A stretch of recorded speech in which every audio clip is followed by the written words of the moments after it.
For an entire generation of Americans, Charles Manson was the living embodiment of evil, a symbol of an era when the country seemed to be spinning out of control.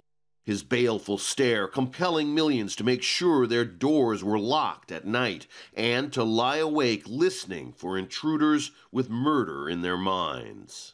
In 1969, Manson's so-called family, a group of dropouts, drifters, and burned-out hippies, murdered 7 people in 2 separate attacks in Los Angeles. They acted on Manson's orders. The victims were taken by surprise at night in their homes and brutally stabbed and shot to death. The gang left messages including death to pigs and helter skelter scrawled in blood. The slain included the rising young actress Sharon Tate, who was 8 months pregnant.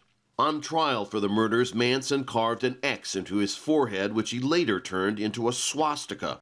He taunted the court and at one point tried to attack the judge. Prosecutors argued his motive was that African Americans would be blamed for the murders, thereby inspiring an all-out racial war, which Manson called helter-skelter. Manson, prosecutors said, believed he and his gang would survive and prosper in the aftermath.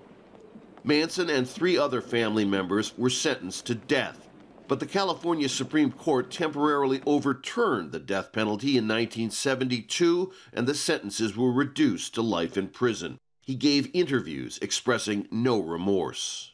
Maybe I should have killed 400 or 500 people, then I would have felt better. Then when I felt like I really offered society something. You know, if I wanted to kill somebody, I'd take this book and beat you to death with it, and I wouldn't feel a thing. It'd be just like walking to the drugstore. Charlie Manson is dead, but for Americans of a certain age, his name will always conjure up a shiver of fear, of twisted minds and things that lurk in the night.